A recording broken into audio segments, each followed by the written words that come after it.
Globalisation in Indian economy, ठीक है। Globalisation of Indian economy हमें क्या सजेस्ट करता है, वर्ड से ही, नाम से ही क्या है, ग्लोबल, ग्लोबलाइजेशन, ठीक है। तो जो प्रोडक्शन हो रही है basically, thank you so much, thank you everyone, बहुत फूल बरसा दिए, गुड गुड, वेरी नाइस, ठीक है। तो ग्लोबलाइजेशन चैप्टर हमें क्या बताता है, ग्लोबलाइजेशन हमें यही बता रहा है कि जो प्रोडक्शन हो रही है, ठीक है, कोई भी चीज की नीड, वांट्स, प्रोडक्शन जो हो रही है वो कहाँ हो रही है, विद इन द कंट्री नहीं हो रही, वो पूरे ग्लोब में हो रही है, ठीक है। पूरा वर्ल्ड को कनेक्टिविटी बना के चल रहे हैं। आज हम इतने मॉडर्न हो गए हैं कि हमें कोई भी इंफॉर्मेशन चाहिए होती है, हम इंटरनेट के जरिए, फोन के जरिए, इनफैक्ट हमें कोई टीवी की जरूरत भी नहीं है, अपने फोन के अंदर, जैसे आसम सर मुझे पता, हम लेक्चर में बता रहे थे, जब वो कनेक्टिविटी की बात बता रहे थे आपको ज्योग्राफी वाले लेक्चर के अंदर, ठीक है। तो बेसिकली हमें यही पता है कि वो जो कनेक्टिविटी है वो पूरे वर्ल्ड में फैली हुई है, वो कनेक्शन पूरे वर्ल्ड में फैला है। प्रोडक्शन कहाँ हो रही है, पूरे वर्ल्ड में हो रही है, ठीक है। तो पूरे पूरे पूरे जो कहते हैं ना अर्थ, पूरा वर्ल्ड, ग्लोबल, जिसको ग्लोबल क्या होता है, ग्लोब, अर्थ की रिप्रेजेंटेशन है, वहां हो रही है, राइट। तो लेट्स स्टार्ट, और इसकी हम इकोनॉमिक्स के अंदर ये क्यों पढ़ने वाले हैं आज आपको समझ आ जाएगा, ठीक है।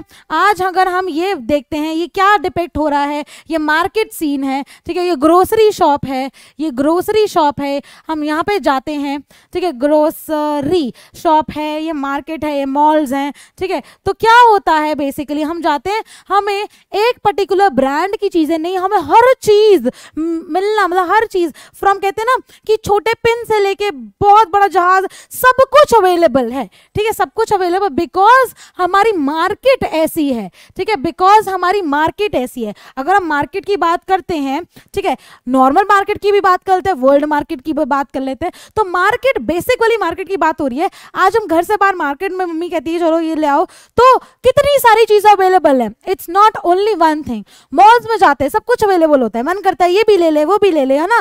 कार्ट में जब जाते हैं मम्मी के साथ, जिद करते हैं मम्मी ये भी ले दो, वो भी ले दो।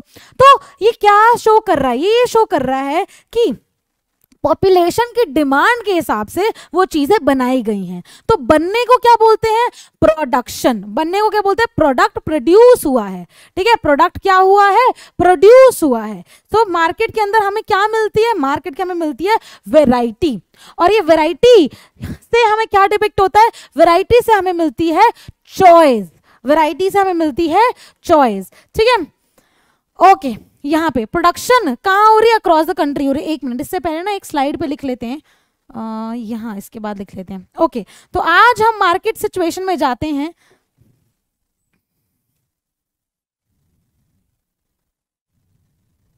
ओके, आज अगर हम मार्केट में जाते हैं, आज हम मार्केट सिचुएशन में जाते हैं, व्हाट एज अ कंज्यूमर, हम कौन है, कंज्यूमर है, तो हमें क्या मिलती है, हमें मिलती है वैरायटी, ठीक है। हमें क्या मिल रही है, वैरायटी ऑफ चॉइस, वैरायटी मिल रही है हर एक चीज में। किस में वैरायटी मिल रही है, हमें वैरायटी मिल रही है प्रोडक्ट्स के अंदर, ठीक है, हमें वैरायटी मिल रही है प्रोडक्ट्स के अंदर। वैरायटी का दूसरा नाम क्या है, as consumers we are getting choice, ठीक है, वैरायटी मिल रही है प्रोडक्ट्स के अंदर, ठीक है। और ये तो हो गया एक सिचुएशन, बट अगर हम कंज्यूमर्स की तरह देखें, ठीक है, कंज्यूमर्स की तरह देखें अपने आप को, तो कंज्यूमर्स को क्या मिल रही है, चॉइस। आज अगर हम कुछ भी मेकअप लेने जा रहे हैं, 10 ब्रांड की चीजें अवेलेबल है ना, और वो चॉइस क्या होती है, ब्रांड्स होते हैं, है ना। कपड़े लेने जा रहे हैं, कितने सारे ब्रांड्स अवेलेबल है, इवन एजुकेशन पढ़ने जा रहे हैं, कितने सारे ब्रांड्स अवेलेबल हैं, ठीक है। उसके बाद क्या है, कुछ भी आप लेने जो anything, oil, hair oil, face cream, ठीक है, इवन आप डॉक्टर के पास जाओ, मेडिसिन में कितने सारे ब्रांड की अवेलेबल है।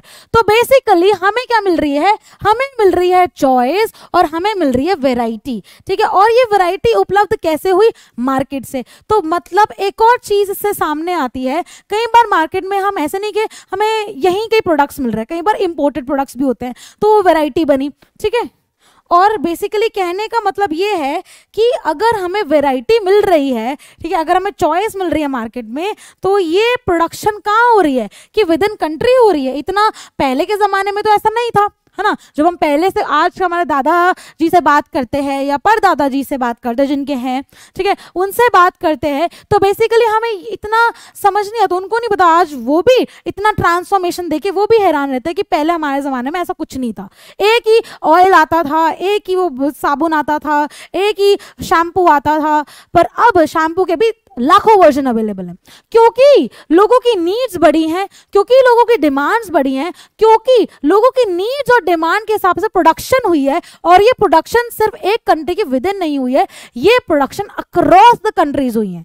मतलब पूरे ग्लोब को कनेक्ट करते हुए कंट्रीज ने क्या किया, प्रोडक्शन अक्रॉस द ग्लोब की है, ट्रेड किया अक्रॉस द ग्लोब। ठीक है, अब इसको समझने के लिए हमें छोटी छोटी चीजें समझनी पड़ेंगी। तो वही बात आ गई, as consumers in today's world, अगर हम कंज्यूमर हैं आजकल के जमाने के, ठीक है, आजकल के जमाना मतलब this world, okay, as consumers in today's world, ठीक है, some of us have choice. अब यहाँ पे मैं बोल रही हूँ सम, यहाँ पे ध्यान रखना कि मैं बोल रही हूँ सम ऑफ अस, ठीक है। अब यहाँ पे एक और चीज आती है कि everyone does not have this choice, ठीक है, प्रोडक्ट्स अवेलेबल है but everyone does not have this choice, some of them have choice. मैं सम क्यों बोल रही हूँ यहाँ पे, बिकॉज देयर आर स्टिल, अगर हम इंडिया की बात करें, सो एवरीवन इज नॉट, जैसे मैं पॉलिटिकल साइंस में पढ़ा था कि एवरीवन इज नॉट इक्वली, जो वेल्थ है that is not shared equally, so everyone का economic status is not same as the other, so here we are using the word some। ठीक है, हम ग्लोबलाइजेशन पढ़ रहे हैं बट ग्लोबलाइजेशन का बुक भी आपका एकदम पॉजिटिव वर्जन दिखाता है ना, कुछ नहीं दिखाता नेगेटिव। एनसीईआरटी एकदम पॉजिटिव दिखाती है but there are negatives as well, ठीक है। कल लिखेंगे उनको इन रिटन पार्ट में भी, पर रिटन में अभी भी लिखवाऊंगी तो पॉजिटिव एंड नेगेटिव दोनों होते हैं, बट एनसीईआरटी आपको एकदम अच्छा वर्जन दिखाता है। तो जब मैं सम वर्ड यूज कर रही हूँ, नॉट ऑल ऑफ अस, इसका मतलब है not all of us.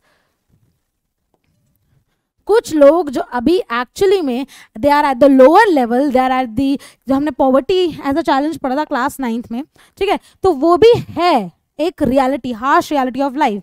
So some of us have a wide choice of goods and services before us. तो जिन लोगों के पास है, उन लोगों के पास वाइड वेराइटी में अवेलेबल है, उनके पास बहुत ज्यादा चॉइस है, ठीक है।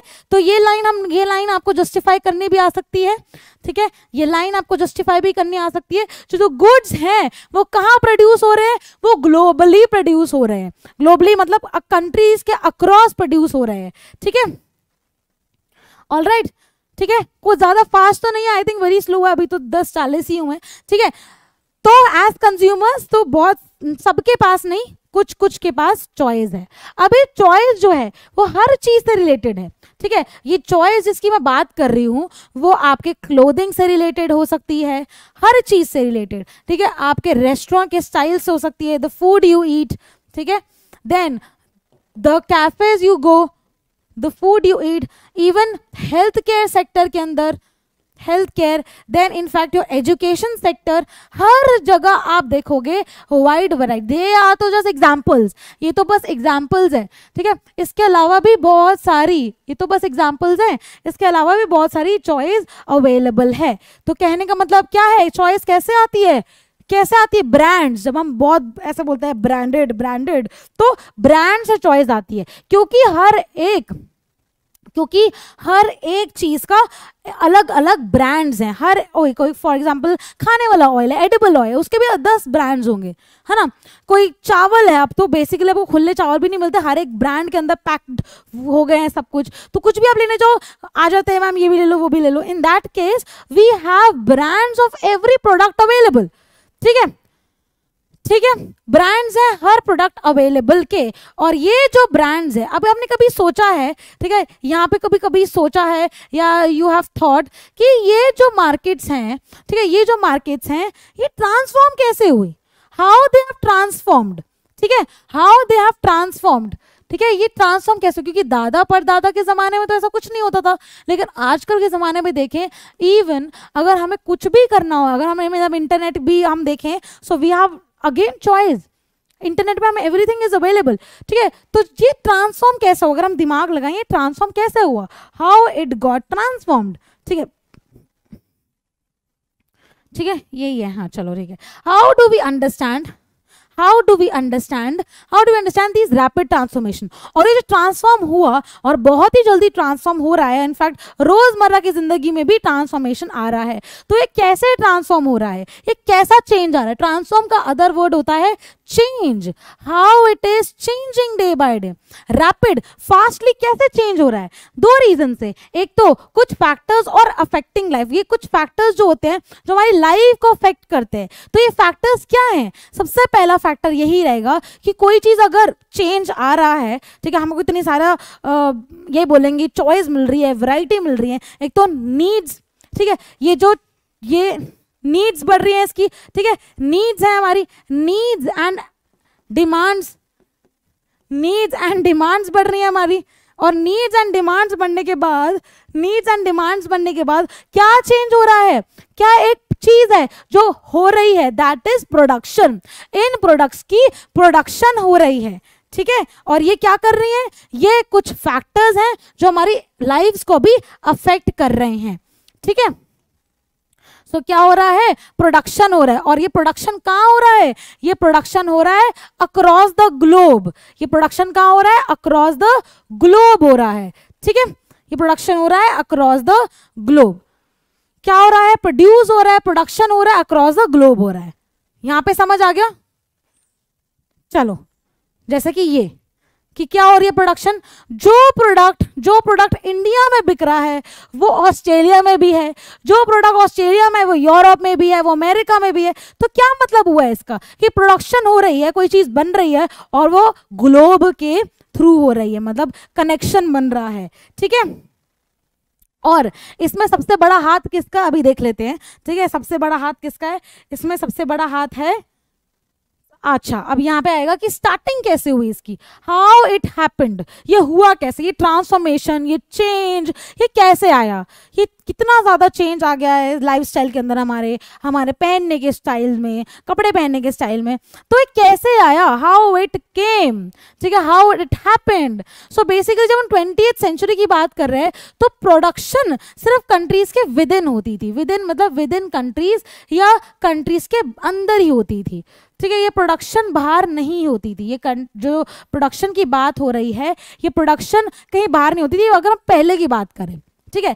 तो कोई ऐसा कुछ तो यार मैजिकल चीजें हुई होगी ना, कुछ तो हुआ होगा जिससे भाई प्रोडक्शन एकदम से आया और एकदम प्रोडक्शन अक्रॉस द ग्लोब होने लग गया।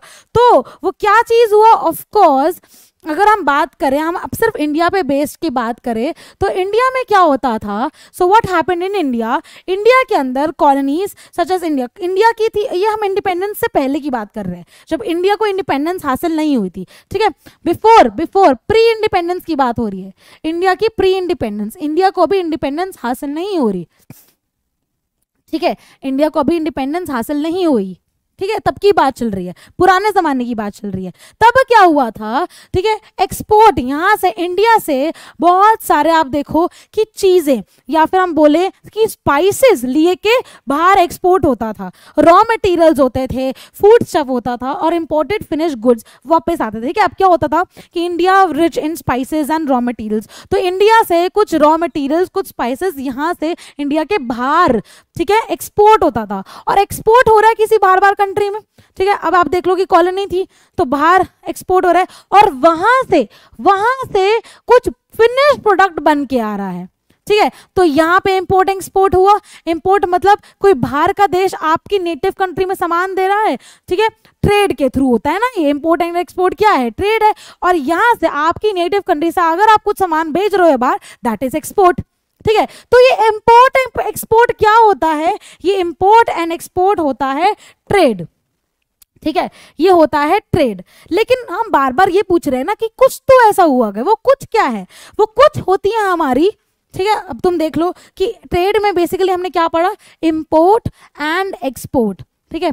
इंपोर्ट एंड एक्सपोर्ट तो होता था बट इतने लार्ज स्केल पे नहीं होता था, ठीक है, इतने लार्ज स्केल पे नहीं होता था। तो कुछ तो ऐसा हुआ होगा ना, तो वो कुछ क्या है, वो कुछ है हमारी MNC, ठीक है। वो कुछ कौन है, वो कुछ है मल्टीनेशनल कॉर्पोरेशन। अब मल्टीनेशनल कंपनी लिख कर आ जाते हो तो देखो वो कैसे गलत हो सकता है, multinational corporation is a company, MNC की फुल फॉर्म मल्टीनेशनल कॉर्पोरेशन है, ठीक है।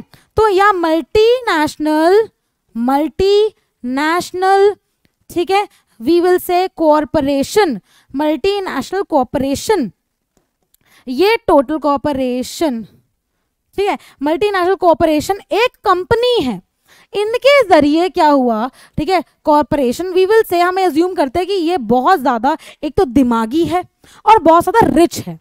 ये दो चीजें हमें दिमाग में रखनी है अगर हम मल्टीनेशनल की बात कर रहे हैं। तो मल्टीनेशनल क्या है कि क्या नाम से मल्टीनेशनल, वो किसी एक के ऊपर आधारित नहीं है कि किसी एक देश के ऊपर, वो मल्टीनेशनल है, सारी नेशनलिटीज एक तरह से उसके अंदर, ठीक है। तो क्या है, वो एक कॉरपोरेशन है और वो हम ये अज्यूम कर रहे हैं कि वो है बहुत ही दिमागी और वो है बहुत ही ज्यादा रिच। और मल्टीनेशनल कॉरपोरेशन क्या करती है, ठीक है, यहां पे आती है मल्टीनेशनल कॉरपोरेशन की कहानी, जो ग्लोबलाइजेशन के अंदर एक मेन इंग्रेडिएंट है। विदाउट मल्टीनेशनल कॉरपोरेशन कंपनी हम बिल्कुल भी ग्लोबलाइजेशन का नहीं सोच सकते। जो पहले नहीं था वो था, ठीक है, वो पहले नहीं था जो आज है। और आज क्या है, मल्टीनेशनल कंपनीज का, कॉरपोरेशन कंपनीज का बोलबाला, एमएनसीज का बोलबाला, ठीक है। और इसी से ही कहीं ना कहीं ये बहुत ज्यादा रैपिड ट्रांसफॉर्मेशन हुआ है। Multinational MNC, multinational corporation is a company that owns and controls production in more than one nation. ठीक है, वो प्रोडक्शन कर रही है, एक कंट्री पे बेस्ड नहीं है, वो मोर देन वन नेशन के अंदर, ठीक है, ओन्स एंड कंट्रोल्स, अपनी खुद की है और वो कंट्रोल करती है। क्या करती है, प्रोडक्शन कंट्रोल करती है, ब्लू ले लेते हैं, ठीक है, ओन करती है, कंट्रोल करती है, ये दोनों चीजें कर रही है, ठीक है। क्या चीज क्या कर रही है, ओन और कंट्रोल, प्रोडक्शन, प्रोडक्शन के बारे में बात कर रहे हैं ना, प्रोडक्शन, कुछ प्रोडक्ट प्रोड्यूस हो रहा है, ठीक है, production in more than one nation, एक नेशन से ज्यादा वो क्या कर रही है, प्रोड्यूस कर रही है, प्रोडक्शन कर रही है, एक कंट्री से ज्यादा, तभी उसका नाम क्या है, मल्टीनेशनल कॉरपोरेशन, ठीक है, ठीक है। चलो, एमएनसी सेटअप कैसे करती है, हाउ इट डज, ठीक है, हाउ, ये कैसे करती है, it sets up offices and factory for production in regions where they can get cheap labour and other resources, ठीक है। क्लास 9 का कॉन्सेप्ट है, एक बार पढ़ लेते हैं। क्या है कि फैक्टर्स ऑफ प्रोडक्शन, किसी भी प्रोडक्शन को करने के लिए, ठीक है, किसी भी प्रोडक्शन करने के लिए हमें कुछ ना कुछ चाहिए। अगर हम, मेरे को आज मन कर रहा है कि मैं आज बिजनेस करूं, ठीक है, मैं अपना एक प्रोडक्शन खोलूं बेसिकली, ठीक है, मुझे कुछ प्रोड्यूस करना है, मेरे को अपनी एक खोलना है, मेरे को बिजनेस करना है, मुझे ट्रेड करना है, तो भाई कुछ ना कुछ तो सोचना पड़ेगा ना दिमाग में, ठीक है। अब एकदम क्लास 9 में नहीं जाएंगे, तो बेसिकली हमें क्या चाहिए, हमें लैंड चाहिए सबसे पहले, ठीक है, फिर हमें चाहिए लेबर चाहिए, ठीक है, उसके अलावा फिर हमें क्या चाहिए, हमें फिक्स्ड कैपिटल, हमें कैपिटल चाहिए, कैपिटल के अंदर फिक्स्ड और वर्किंग कैपिटल दोनों आ जाते हैं, ठीक है, हमें कैपिटल चाहिए, फिक्स्ड वर्किंग दोनों इसके अंदर आते हैं। इसके अलावा हमें ह्यूमन कैपिटल चाहिए। अगर मेरे पास इंसानी दिमाग ही नहीं होगा तो मुझे क्या पता मुझे क्या कमाना है, मैं तो ऐसे ही मेरी जिंदगी चल रही है, राइट। तो उससे बेटर एक और चीज में, इससे बेटर हमें क्या चाहिए, तो है ही, इसके अलावा हमें, इसके अलावा नॉट बेटर, इसके अलावा हमें ह्यूमन कैपिटल चाहिए जो लैंड, लेबर और कैपिटल का अच्छे से इस्तेमाल कर पाए, ठीक है। तो ये हमने क्लास 9 में पढ़ा था। जिन बच्चों को याद है अच्छी बात है, जिन बच्चों को नहीं याद कोई बात नहीं, रिवाइज हो गया। सो बेसिकली हमें किसी भी चीज, अब क्या है एमएनसी, हम क्या अज्यूम करके चल रहे हैं, they are very brainy and they are very rich, ठीक है। तो अगर वो किसी भी नेशन के अंदर, ठीक है, किसी भी नेशन के अंदर प्रोडक्शन करना चाह रहे हैं, वो कभी भी लॉस में नहीं करेंगे, क्योंकि उनका कोर ऑब्जेक्टिव यही है कि उनको प्रॉफिट ही प्रॉफिट कमाना है। जिसका कोर ऑब्जेक्टिव प्रॉफिट कमाना हो तो वो दिमाग और यूज करेगा। सो इन दैट केस एमएनसीज क्या करती हैं, ठीक है, एमएनसीज क्या कर सकती हैं, ऐसे नेशन को चूज करती हैं, ठीक है, ऐसे नेशन को चूज करती है जहां पे ये फैक्टर्स ऑफ प्रोडक्शन बहुत इजीली अवेलेबल हो जाए, बहुत ज्यादा इजीली अवेलेबल हो जाए, ठीक है। तो एक एग्जांपल करते हैं कि प्रोडक्शन एमएनसी के द्वारा कैसे स्प्रेड होती है, ठीक है, ठीक है। So spreading production by an MNC अपनी प्रोडक्शन को कैसे स्प्रेड कर रही है, कैसे फैला रही है। How many chapters, last chapter children, इसके बाद मैप वर्क है, फिर छुट्टी, ठीक है, लंच डिनर करके सो जाना उसके बाद, ठीक है, ताकि दिमाग थोड़ा शांत रहे, दिमाग थोड़ा स्वस्थ रहे। Spreading production bye MNC, multinational corporation क्या कर रही है बेसिकली, एक एग्जांपल के थ्रू हम समझ रहे हैं। And this example says a large MNC, ठीक है, एक लार्ज एमएनसी है, वो एमएनसी क्या कर रही है, that MNC is producing industrial equipments, ठीक है, क्या कर रही है, एक एमएनसी इंडस्ट्री के इक्विपमेंट्स को बना रही है, ठीक है, design and products and research centres in United states, US के अंदर वो डिजाइन कर रही है।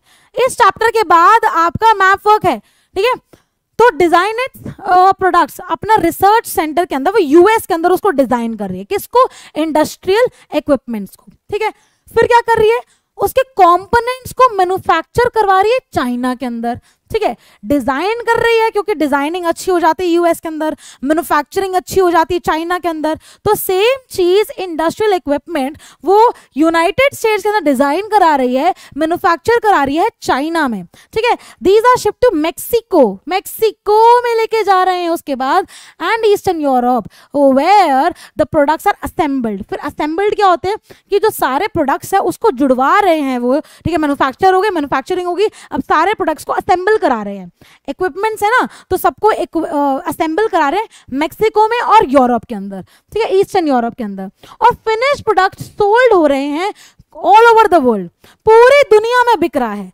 तो एक इंडस्ट्रियल इक्विपमेंट मतलब एमएनसी का ही एक आइडिया, वो क्या कर रहे हैं, वो डिजाइन करा रहे हैं यूएस में, चाइना में मैन्युफैक्चर करा रहे हैं, असेंबल करा रहे हैं मैक्सिको एंड ईस्टर्न यूरोप, और बेच रहे हैं पूरी दुनिया में, ऑल ओवर द वर्ल्ड। तो बेसिकली उसने क्या दिमाग लगाया,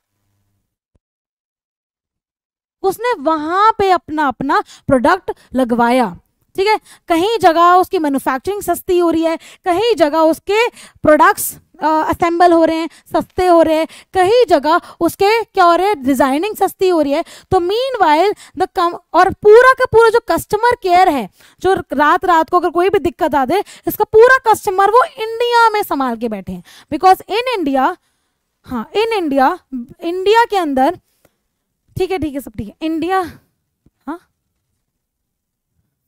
इंडिया के अंदर बेसिकली क्या हो रहा है,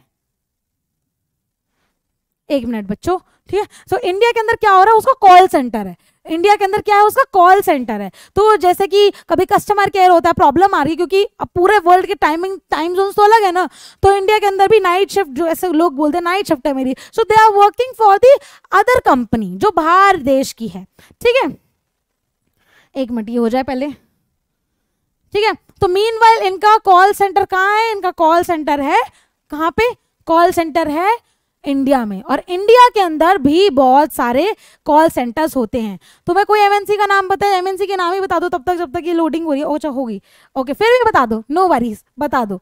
चलिए आगे बढ़ते हैं। देन अगर हम ये बात करें, इससे आपको यही लगता है कि कैबिन्स बने हुए हैं यहाँ पे, तो इनको बोला जाता है कॉल सेंटर्स, ठीक है। बहुत ज़्यादा कॉल सेंटर्स इंडिया के अंदर अवेलेबल हैं और बहुत ज़्यादा जॉब्स इंडिया के लोग करते हैं इन कॉल सेंटर्स, बिकॉज माना जाता ही है कि इंडिया के लोग बहुत ज़्यादा समझदार हैं, they can speak languages, they have a good command over English and they are very educated and they can work in adjustable manner. This is एक थॉट है इंडियंस के बारे में, ठीक है। तो ऐसे कुछ कॉल सेंटर्स होते हैं, ये कॉल सेंटर्स होते हैं, ठीक है। तो अब समझ आया कि वो क्या कर रहा है एमएनसी, भाई एमएनसी कितना दिमागी है, कहाँ पे असेंबल करा रहा है, कहाँ पे डिजाइन करा रहा है, कहाँ पे उसका कस्टमर केयर चला रहा है, बेच कहाँ रहा है, पूरी वर्ल्ड मार्केट में बेच रहा है, ठीक है। तो ये एमएनसी कर रहा है। अब बेसिकली क्या हो रहा है, अभी हमने ये समझा कि प्रोडक्शन हो रही है अक्रॉस द कंट्री, लेकिन इससे कंट्री प्रोडक्शन होगी, इससे इंटरलिंकिंग कैसे हो रही है, ठीक है, इससे लिंक कैसे हो रहा है, production across the country link कैसे होता है, ठीक है, लिंक कैसे होता है, वो भी एमएनसी, लिंक कैसे होता है, वो भी एमएनसी के द्वारा होता है, ठीक है, वो भी एमएनसी के द्वारा होता है। एमएनसी क्या करता है, लेट्स सी, ठीक है। अभी हमने समझा, इतना तो हमें समझ आ गया, एमएनसी क्या करता है, देखता है चीप फैक्टर्स ऑफ प्रोडक्शन कहाँ पे मिल रहे हैं, land, labour, fix capital, human capital, कहाँ पे उसको चीप मिल रहा है, एंटरप्राइज, ठीक है, enterprise again we can say human capital, ठीक है, ये एंटरप्राइज है, ठीक है, कहाँ पे उसको ये चीप फैक्टर्स ऑफ प्रोडक्शन मिल रहे हैं, सस्ते कहाँ पे मिल रहे हैं, चीप कहाँ पे मिल रहे हैं, ठीक है। तो वो चीज वहां से ही कराता है, क्योंकि brainy and rich, you know, brainy and rich.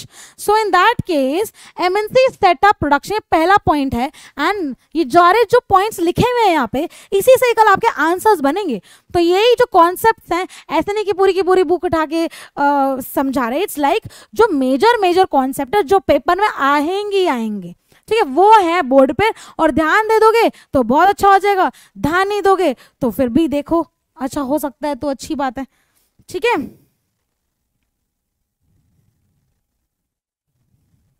Okay. Lalit writes Maruti Suzuki, Jio, Tata Motors, Birla, T series, samosa.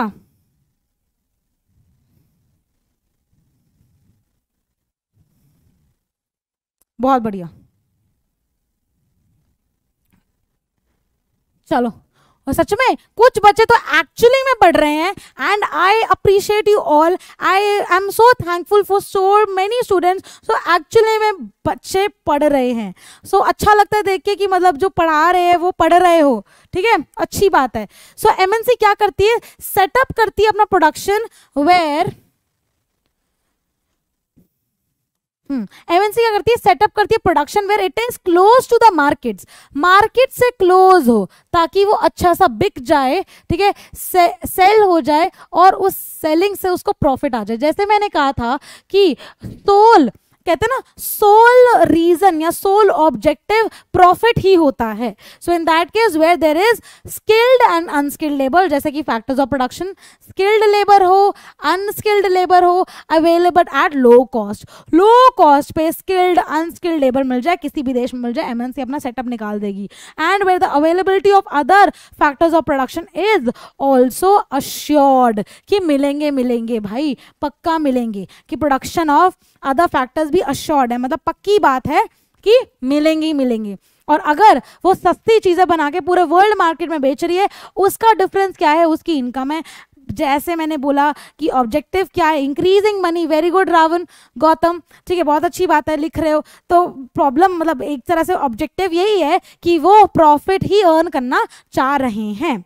ठीक है, नेक्स्ट आता है क्या दिख रहा है यहाँ पे कि एमएनसी कैसे कर लेता है, एमएनसी कैसे कर लेता है। एमएनसी जैसे मैंने कहा रिच है, ब्रेनी है, दिमाग तो उसने लगा दिया कि सस्ती सस्ती जगह बना के बेचता है पूरे उसके अंदर।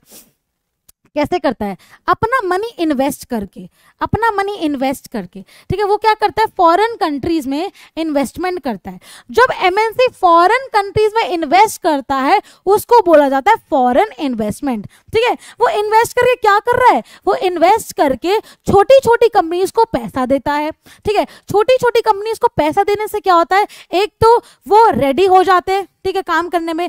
दूसरा, या तो पैसा देके उनकी स्किल खरीद लेता है, या दूसरा उन्हीं को ही खरीद लेता है। पूरी की पूरी छोटी की छोटी मशीन, जो भी छोटी है या बड़ी है, किसी नेटिव कंट्री में बन रही है कोई चीज, वो पूरी की पूरी कंपनी खरीद लेगा छोटी वाली। एमएनसी तो एक तरह से बड़ी होगी। तीसरा क्या करता है, वो तीसरा जॉइंट खोल लेता है। ठीक है, या तो उनको पैसे देता है, उनसे काम करवाता है एमएनसी। दूसरा, ये आंसर आएगा हिंदी में समझा रही हूँ, इंग्लिश में लिखना है परसों। ठीक है, या तो उन्हीं को ही खरीद लेगा, या फिर उनके साथ एक जॉइंट एक वेंचर सेटअप कर लेगा। ये तीन चीजें करेगा, और ये तीन चीजें ही हमने पढ़नी है। चलो, the money that is spent to buy asset such as land, building. जैसे मैंने कहा एसेट क्या होते हैं, एसेट होते हैं हमारे फिक्स्ड कैपिटल, फिक्स्ड कैपिटल। ठीक है, एसेट क्या है हमारा, फिक्स्ड कैपिटल। ठीक है, एसेट क्या है, fixed capital such as land, building, machines and other equipment is called investment. ठीक है, तो इन्वेस्टमेंट का मतलब ही ये होता है कि हम कोई चीजें या तो खरीद रहे हैं, उन खरीदने वो हम चीजें खरीद की, फॉर एग्जाम्पल अगर आप एक कपड़ा ले रहे हो, ठीक है, उसको पहन के फेंक रहे हो, that is not an investment. For example, ठीक है, आप लैपटॉप ले रहे हो पढ़ाई करने के लिए, वो आपका इन्वेस्टमेंट है। आप कुछ अच्छे काम के लिए चीज ले रहे हो, आप लैंड, बिल्डिंग, मशीन ले रहे हो, इक्विपमेंट ले रहे हो प्रोडक्शन करने के लिए, वो इन्वेस्टमेंट है। ठीक है, तो वो एक इन्वेस्टमेंट वो होता है जहां पे आपको वर्थ निकल के मिले। ठीक है, the money that is spent to buy asset such as land, building, machine and other equipment in production, basically मुद्दा प्रोडक्शन है, तो वो क्या होता है, वो आपका एसेट, वो आपका इन्वेस्टमेंट है। ठीक है, इन्वेस्टमेंट मेड बाय एमएनसी, जो एमएनसी इन्वेस्ट करता है। ठीक है, यही अगर यही पैसा, यही इन्वेस्टमेंट, ठीक है, यही पैसा अगर एमएनसी कर रही है, ये पैसा अगर एमएनसी कर रही है, तो जैसे हम कह रहे हैं मल्टीनेशनल, भाई हर एक नेशन में कर सकता है वो, उसके पास कैपेबिलिटी है, rich and brainy as you know. So उसको बोलते हैं फॉरेन इन्वेस्टमेंट, उसको बोलते हैं फॉरेन इन्वेस्टमेंट। ये दो चीजें क्लियर हो गई। ये आ सकती है इसलिए मैं 2 बार रिपीट कर रही हूँ, बिकॉज 2 मार्कर में आ गई ना, 2 मार्क ऐसे ही मिल जाना है फ्री में। तो समझ लो फॉरेन इन्वेस्टमेंट और इन्वेस्टमेंट में क्या फर्क है। ये आ गया तो कैसे लिखोगे, what is investment and what is foreign investment, 2 mark का आ गया भाई, पूरे 2 मिलने, ये पूरा आंसर लिख के 2 मार्क्स मिल जाएंगे। The money that is spent to buy asset, land, building, machines and other equipment is called investment, ठीक है। और investment made by, if investment is made by MNC, this is called foreign investment. What is the difference between investment and foreign investment? ये आ गया, 2 mark का question है, ऐसे ही 2 mark मिल जाने free के, बस ये पढ़ के, ये लिख के, ठीक है। अब बात आती है कि यहाँ पे हम बात कर रहे हैं 3 चीज़ों की। जैसे मैंने कहा कि एक क्या करता है वो, एक तो स्मॉल इन्वेस्टमेंट कर देता है किसी कंट्री में जाके जहाँ पे उसको फैक्टर्स ऑफ प्रोडक्शन सस्ते मिल रहे हैं, या तो क्या करता है पूरी की पूरी स्मॉल स्केल इंडस्ट्री ही खरीद लेता है, ठीक है। ये 3 पॉइंट्स याद रखने हैं आपको, ठीक है। या तो एमएनसी इन्वेस्ट करता है, सिर्फ MNC invest in small, invest कहाँ पे करता है, स्मॉल कंपनीज के अंदर, ठीक है, स्मॉल कंपनीज। या तो एमएनसी पूरी की पूरी, एमएनसी कंप्लीटली बाइज, खरीद ही लेता है, ठीक है, बाइज किसको, स्मॉल कंट्रीज को खरीद लेता है। या फिर एमएनसी क्या करता है, MNC makes a joint venture, partner बन जाता है। तो तीनों हाथों से आप देखो, उसको प्रॉफिट चाहिए भाई, कुछ भी मिल जाए, इन्वेस्ट करने से प्रॉफिट मिल रहा है वो प्रॉफिट कमा लेगा, ठीक है। अगर उसको स्मॉल कंट्री से खरीद के प्रॉफिट मिला वो वैसे प्रॉफिट कमा लेगा, अगर उसको जॉइंट वेंचर बना के प्रॉफिट मिला वो वैसे कमा लेगा। तो बेसिकली क्या ऑब्जेक्टिव है उसका, ओनली प्रॉफिट, ठीक है। चलिए पढ़ लेते हैं नेक्स्ट स्लाइड पे क्या लिखा गया है। So MNC set up production jointly with some of the local companies, ठीक है। पहले आ गया 3 है, अब ये ऊपर नीचे हो जाए या आगे पीछे हो जाए तो कोई दिक्कत नहीं है, 3 चीज करना ही करना है, ठीक है। बेटा मैं आपके लिए वेट कर लो, ये चैप्टर के लिए वेट कर लो, ठीक है, छुट्टी के लिए वेट कर लो। ऑल राइट, अभी 11 बज गए। वैसे तो मुझे लगता नहीं है, बहुत सारे बच्चे कई बार लेट भी मैसेज कर होते हैं, इंस्टाग्राम पे स्टोरीज डाल रहे होते हैं, तब तुमसे राज आता है ना स्टोरीज डालने के लिए, इंस्टाग्राम यूज करने के। आज पढ़ाई के लिए रुकना है, कुछ ही बच्चे रुके हुए हैं, ठीक है, और कुछ बच्चे नहीं रुके हुए। स्मॉल, अच्छा वेरी गुड, स्मॉल कंपनीज,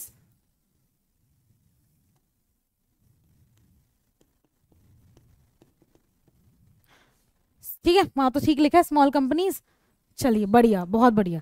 चलिए अब आते हैं क्या करते हैं वो 3 चीजें इसी सेंटेंस में कैसे लिखेंगे।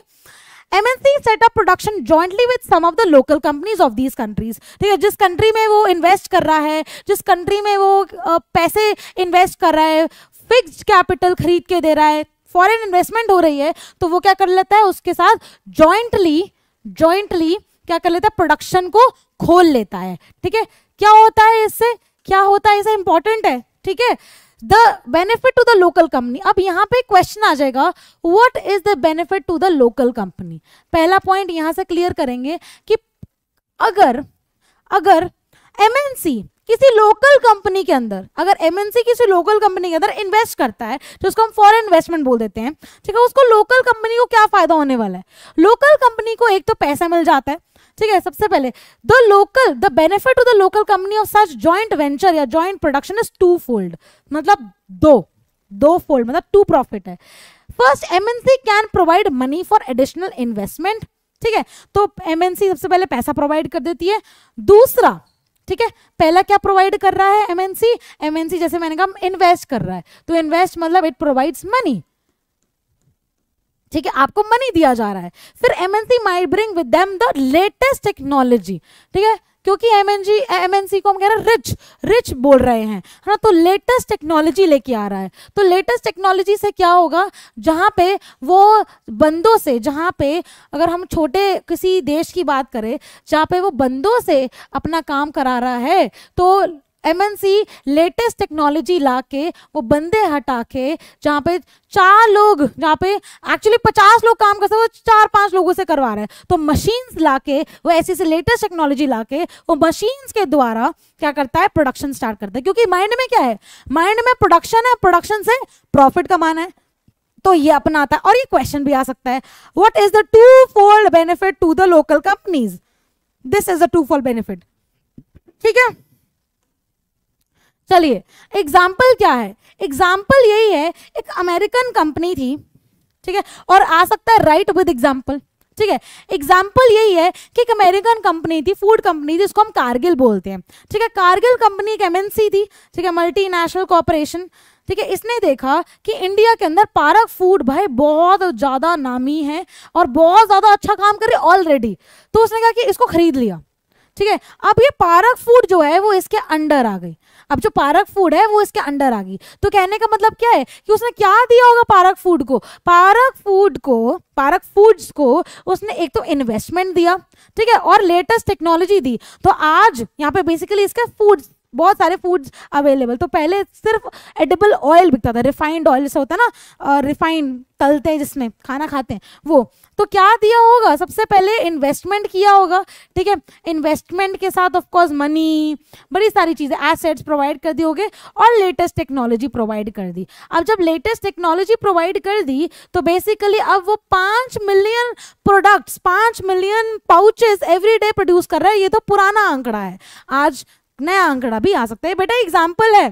ठीक है, चलिए next, large MNC in develop place order for production with small producers. अब ये सेकंड पॉइंट मैं बता चुकी हूं, ये वही है कि स्मॉल प्रोड्यूसर्स, अब क्या होता है? धोखा जो होता है, धोखा क्या होता है? जब हम जाते हैं बड़े बड़े ब्रांड्स पे कपड़े लेने, ठीक है भाई, हमें लग रहा है कि हम यहाँ के कपड़े पहन रहे, वाओ ब्रांड्स। क्या होता है?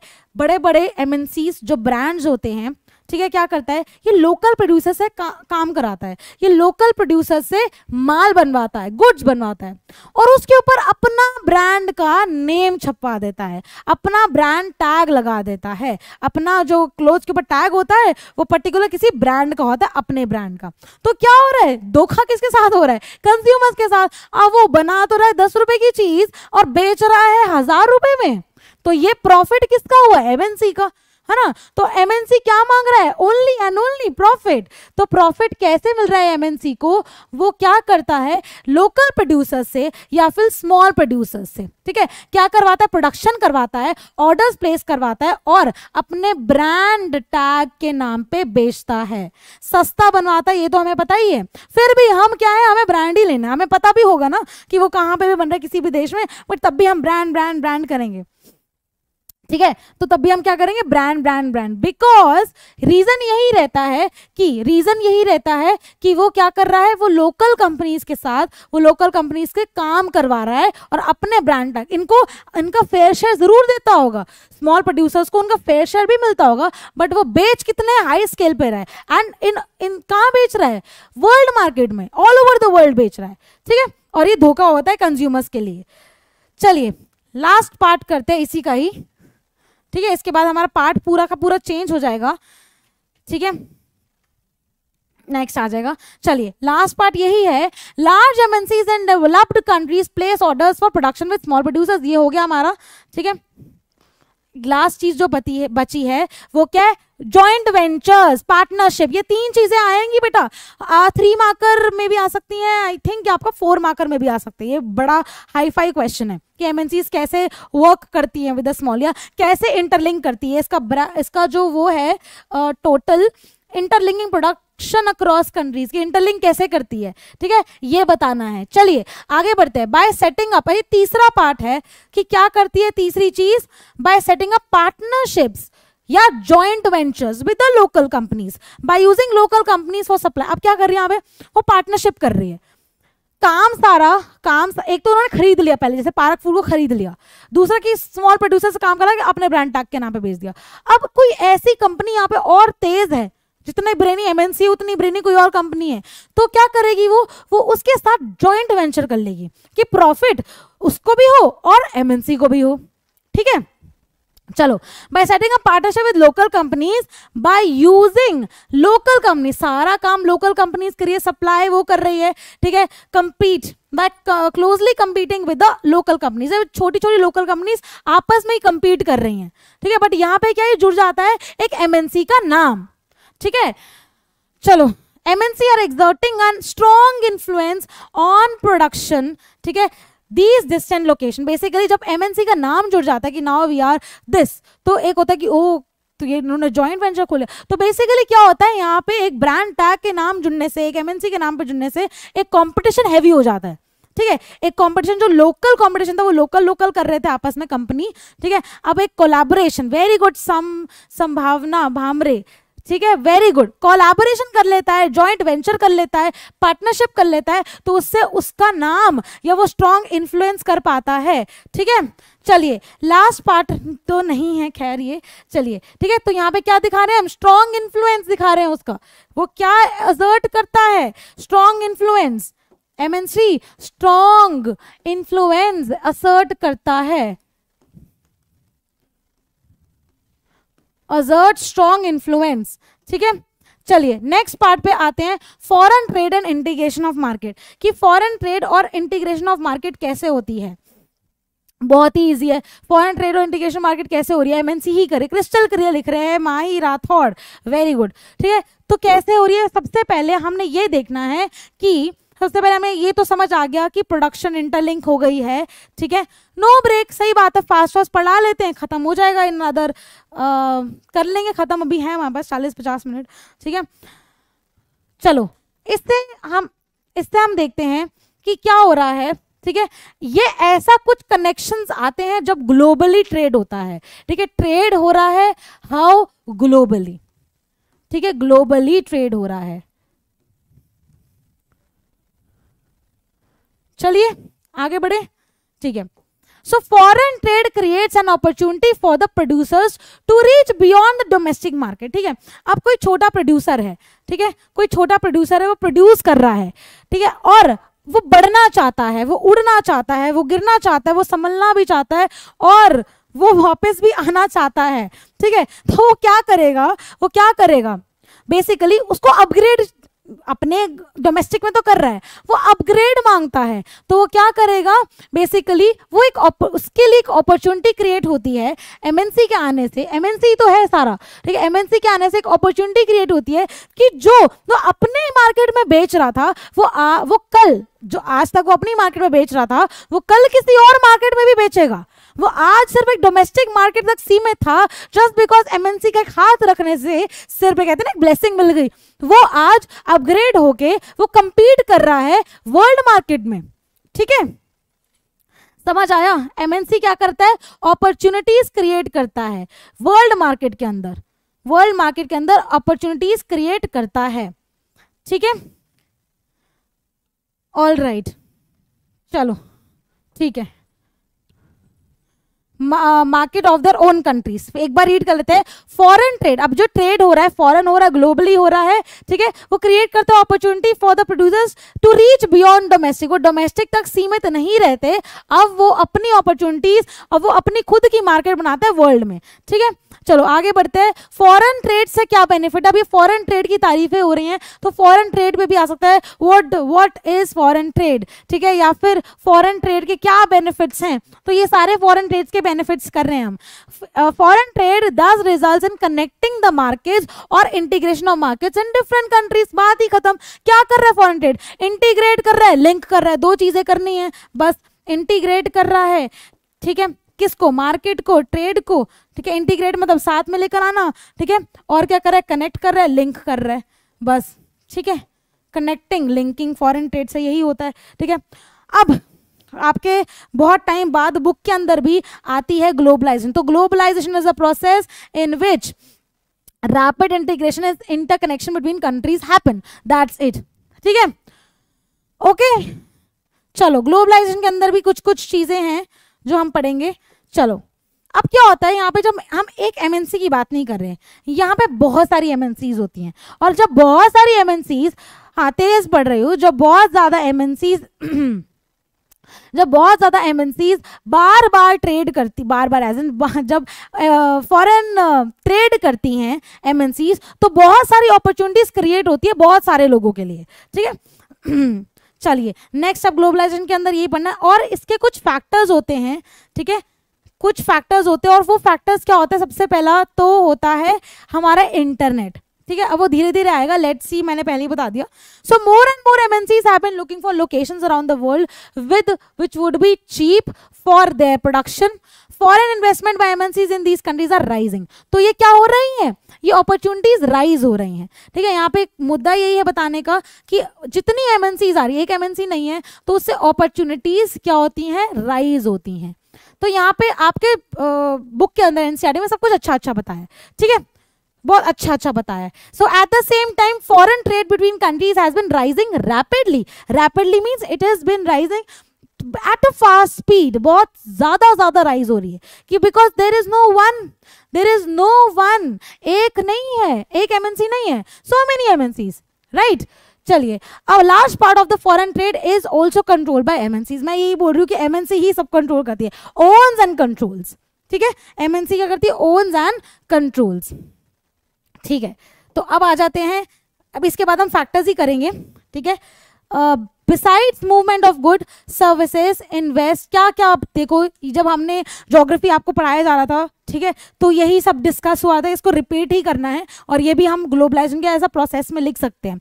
Besides the movements of good services, goods है, सर्विसेज है, इन्वेस्टमेंट्स है and technology, there is one more way in which countries can be connected. This is through the movement of people.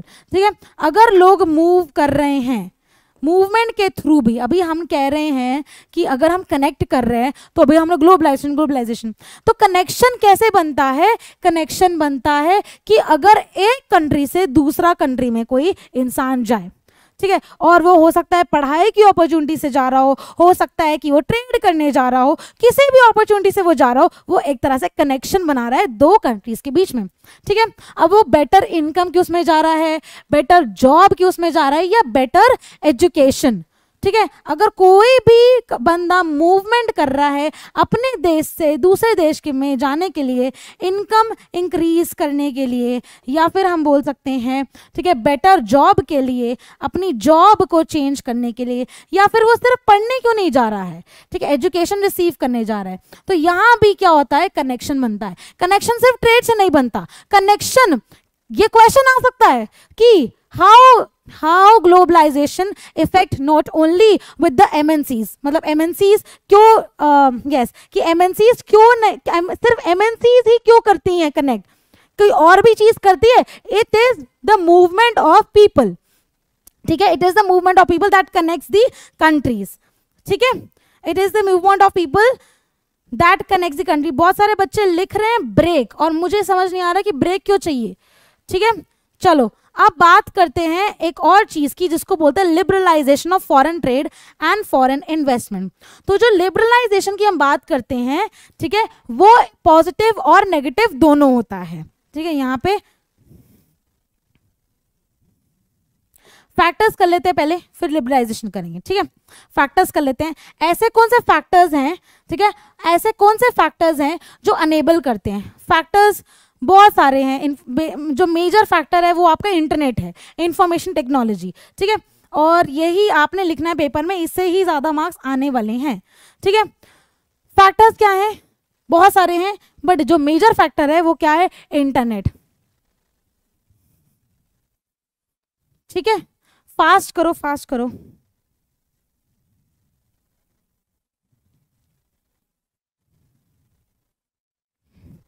Map भी मिलेगा. All right, so many children are waiting for map work also. So ये complete हो जाएगा, then you will be able to receive your map work as well. Okay, map work will only take 20 minutes. 20 minutes भी ज्यादा बोल दिया मैंने, hardly 15 to 20 minutes, that's it. ठीक है, फिर the class will get over. बस कुछ टाइम बच गया है. ठीक है, हम ये कंप्लीट कर लें और यहाँ से आपका इंपॉर्टेंस शुरू होता है, क्योंकि ग्लोबल, अगर आपने सैंपल पेपर देखा होगा बच्चों, why I am stressing on each and every slide, because globalization से 5 मार्कर आए हैं, फ्री में मिल जाएंगे. और अगर नहीं पढ़ोगे तो कैसे लिखोगे 5 पॉइंट्स, समझोगे नहीं तो.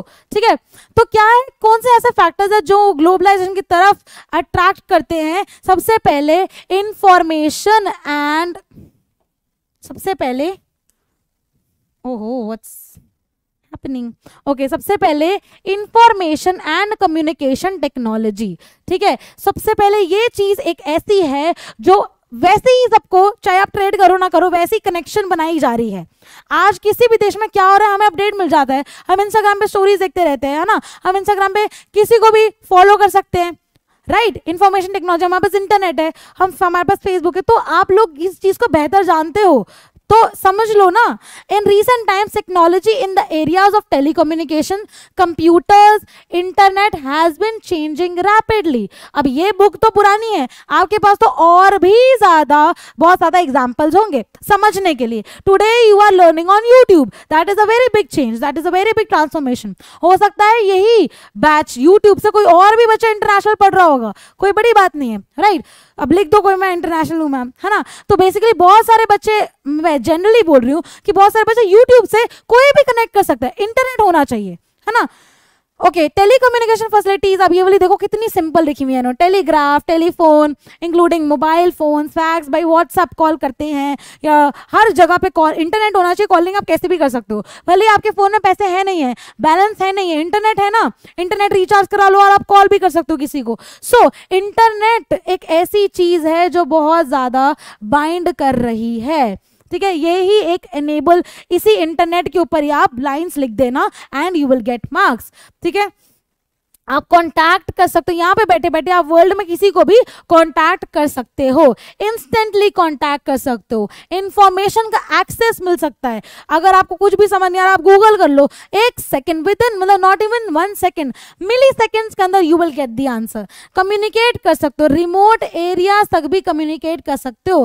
This has been facilitated by satellite communication devices. ये इंटरनेट कहां से आया? सैटेलाइट डिवाइसेस से, ओके। ओके, वेरी गुड, बहुत सारे बच्चे कह रहे हैं हम बाहर से आए हैं, वेरी नाइस। चलिए अब बात आती है कि, हाँ फटाफट आगे बढ़ते हैं, liberalization of foreign trade and foreign investment policies, ठीक है। अब यहाँ पे आप दो पिक्चर्स देख रहे हो, दो पिक्चर्स में बैरियर लगे हैं। बैरियर का मतलब क्या होता है कि किसी चीज को रोक रहे हैं हम, ठीक है। कई बार हम स्कूटी पे घूम रहे होते हैं, ओ पुलिस करिए, मोड़ो मोड़ो मोड़ो, है ना, चलो चलो चलो निकलो, क्योंकि बैरियर खड़ा है पुलिस का, पुलिस आपको जाने नहीं देगी आगे। सो बैरियर मीन्स रुकावट। और दूसरा वर्ड बैरियर का होता है रिस्ट्रिक्शन, ठीक है। दूसरा वर्ड क्या होता है? Restriction. There is a restriction, there is a रुकावट, और यहाँ पे हम बोलते हैं किसी चीज को रोकना के लिए, हम किसी चीज को रोकने के लिए भी बैरियर लगाया जाता है, ठीक है। यहाँ पे लोग ना है इसलिए बैरियर लगाया गया है। सो ट्रेड बैरियर, और जब हम ट्रेड के लिए बैरियर लगाते हैं उसको ट्रेड बैरियर बोलते हैं, ठीक है। अब ये ट्रेड बैरियर क्या होता है, ठीक है। बेसिकली अगर हम बैरियर लगा रहे हैं ट्रेड के अंदर, तो बेसिकली हम ट्रेड को रोक रहे हैं। क्या हम ट्रेड को रोक रहे हैं? बिल्कुल हाँ। क्यों रोकते हैं हम ट्रेड को? जब हम ग्लोबलाइजेशन की बात कर रहे हैं तो हम ट्रेड को क्यों रोकना चाह रहे हैं, ठीक है। हम क्यों रोकना चाह रहे हैं ट्रेड को? चलो ठीक है। बेसिकली क्या होता है कि ट्रेड बैरियर होता क्या है? क्या कोई फिजिकल बैरियर होता है? नहीं। जो इंपोर्ट, जो हम इंपोर्ट करते हैं, जो कोई कंट्री इंपोर्ट कर रही है बाहर से कुछ सामान, ठीक है, कोई ट्रेड कर रही है, बेसिकली इंपोर्ट एंड एक्सपोर्ट कर रही है, दोनों चीजें, ठीक है। और वहां पे अगर कोई गवर्नमेंट बैरियर लगाना चाह रही है या फिर उसको रोकना चाह रही है, तो वो क्या चार्ज कर रही है? वो चार्ज कर रही है टैक्स। और ये टैक्स का एग्जाम्पल है ट्रेड बैरियर। इस टैक्स को ट्रेड बैरियर बोलते हैं, ठीक है। क्या करना चाह रही है टैक्स से? वो उस चीज को थोड़ा सा रोकना चाह रही है, और ये इस चीज से क्या करते हैं? ट्रेड को रेगुलेट करते हैं। मैंने यहां पे लिखा ट्रेड बैरियर से ट्रेड को रेगुलेट किया जाता है, ट्रेड को रेगुलेट किया जाता है। और रेगुलेट क्या किया, क्यों करते हैं ट्रेड को? इसके पीछे हम एक स्टोरी करेंगे, ठीक है। इसके पीछे हम स्टोरी करेंगे और इसके स्टोरी के क्वेश्चन आंसर हम कल करेंगे, ठीक है, ट्रेड को रेगुलेट करने के लिए, ठीक है। पहले ये पढ़ लेते हैं। Okay okay, so trade barrier government क्यों लगाती है? सबसे पहले ट्रेड बैरियर का मतलब क्या है? रिस्ट्रिक्शन, ठीक है। एक बैरियर बोलते हैं उसको, रिस्ट्रिक्ट करते हैं, ठीक है। और ये बैरियर टैक्स के थ्रू सामने आता है। Government can use trade barriers to increase, या तो वो प्रोडक्शन या ट्रेड को इंक्रीज कर सकती है या तो डिक्रीज कर सकती है, ठीक है। और डिक्रीज इंक्रीज का मतलब होता है रेगुलेट करना। ये आंसर है आपका, ये ठीक है, ऐसे ही आंसर लिखना आपको। To regulate foreign trade and to decide what kinds of goods and how much each should come into the country. ठीक है, वो रेगुलेट करती है कि कितना हमें किसी और कंट्री से लेना है, ठीक है, कितने में हमें टैक्सेस लगाने हैं, कितने में हमें इंक्रीज करना है या कितने पे हमें डिक्रीज करना है। ठीक है, अब मैं आपको बताऊं, ठीक है, तो अभी एग्जाम्पल लेते हैं हम, इंडिया का एग्जाम्पल लेते हैं। इंडिया के एग्जाम्पल में क्या हुआ था, जब 1950s और जब इंडिया ने अभी इंडिपेंडेंस हासिल की थी, ठीक है, अभी जब वो कॉलोनी थी ब्रिटिश की, तब तो खुले आम लेके जाया जाता था सामान, ठीक है, यहाँ से एक्सपोर्ट कर लेते थे, ठीक है, वो कॉलोनी थी। ठीक है, इंडिया का एग्जाम्पल कर रहे हैं, इंडिया जब कॉलोनी थी ब्रिटिश की, ठीक है, ब्रिटिश की, तो खुलेआम एक्सपोर्ट किया जाता था, मैंने पहले स्लाइड पे भी बताया आपको। ठीक है, खुलेआम एक्सपोर्ट किया जाता, और जब वो एक्सपोर्ट करते थे, ठीक है, जब वो एक्सपोर्ट करते थे तो फिनिश प्रोडक्ट लेकर आए, तो मतलब वो अपना भला देखते थे, जिन ब्रिटिशर्स की हमारी इंडिया कॉलोनी थी। ठीक है, तो खुलेआम एक्सपोर्ट करते थे। लेकिन अब चेंज क्या आया, देयर वाज अ चेंज आया कि नाउ इंडिया गॉट इंडिपेंडेंस, और इंडिपेंडेंस रिसेंटली हुई थी। ठीक है, इंडिपेंडेंस क्या हुई थी, रिसेंटली। आपने एक चैप्टर भी देखा होगा क्लास 7th या 8th में, इंडस्ट्रियल रेवोल्यूशन। तो 50s और 60s, 1950s और 60s एक ऐसा टाइम था, ठीक है, यहाँ पे इसमें लिख देते हैं, ठीक है, 1950s एंड 1960s एक ऐसा टाइम आया था जहाँ पे इंडस्ट्रीज क्या हो रही थी, इंडस्ट्रीज राइज हो रही थी, और जब इंडस्ट्रीज राइज हो रही थी तो कहीं ना कहीं बहुत ज़्यादा ऑफकोर्स एमएनसीज को था कि कहीं ना कहीं ये चीज़ को हम क्या करें, बढ़ाएं, ट्रेड को बढ़ाएं, अपने प्रॉफिट को बढ़ाएं। तो मुद्दा ये हुआ था, जब नई इंडिया को इंडिपेंडेंस हासिल हुई थी, तो कहते ना कि अभी वो कच्ची थी, इंडिया को उस टाइम ट्रेड करना नहीं आता था। ठीक है, India was not ready to trade, ठीक है, तो इसीलिए गवर्नमेंट ने क्या किया, गवर्नमेंट ने उस टाइम पे ट्रेड बैरियर लगा दिया, trade barrier, because India was not prepared for foreign trade. ठीक है, India was not ready for foreign trade, India foreign trade के लिए रेडी नहीं थी। ठीक है, तो क्या किया, मीनवाइल इंडिया फॉरेन ट्रेड के लिए रेडी नहीं थी, और इंडिया की हालत अभी वो इंडिपेंडेंस के उससे गुजरी थी, तो बहुत ज़्यादा पॉलिटिकल सोशल प्रेशर था, राइट, इकोनॉमिक भी प्रेशर होगा, तो इतना ज़्यादा India was not able to grow उस टाइम पर। तो इसलिए गवर्नमेंट ने क्या चूज़ किया, गवर्नमेंट ने सोचा कि अभी हम लगा देते हैं यहाँ पे ट्रेड बैरियर, और इंडिया को प्रिपेयर करते हैं for competition in the global market. तो गवर्नमेंट ने सोचा कि क्यों ना हम ट्रेड बैरियर लगा दें यहाँ पे। ऐसा भी नहीं है कि कुछ भी नहीं आता था, कुछ आइटम्स पे ट्रेड बैरियर लगा दिए थे, ट्रेड बैरियर, ठीक है, कुछ आइटम्स पे ट्रेड बैरियर लगा देते ताकि अगर कुछ भी चीज आए बाहर से तो उस पे टैक्स लग कर आए। तो उस केस में क्या हुआ था, तो बहुत ज्यादा रेगुलेट, क्योंकि डिक्रीज करना था ना, इंपोर्ट डिक्रीज करना था, और India was not ready. Meanwhile क्या हुआ, 1991 के अंदर, ये लाइन यहाँ लिखी है, ठीक है, some far reaching changes in policy were made. ठीक है, तो क्या हुआ यहाँ पे, धीरे धीरे यहाँ पे क्या हुआ, तब तक उन्होंने क्या किया, डोमेस्टिकली प्रोड्यूस किया।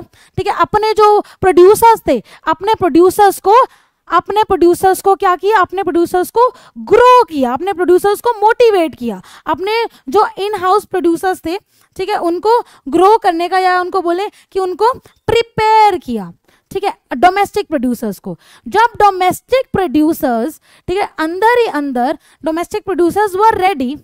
ठीक है, जब डोमेस्टिक प्रोड्यूसर्स रेडी हो गए, एंड इन 1991 कुछ चेंजेस भी आए पॉलिसी में, इकोनॉमिक पॉलिसी के अंदर चेंजेस भी आए। ठीक है, changes in the policy India के अंदर लाए गए। तो यहाँ पे by then India was almost prepared.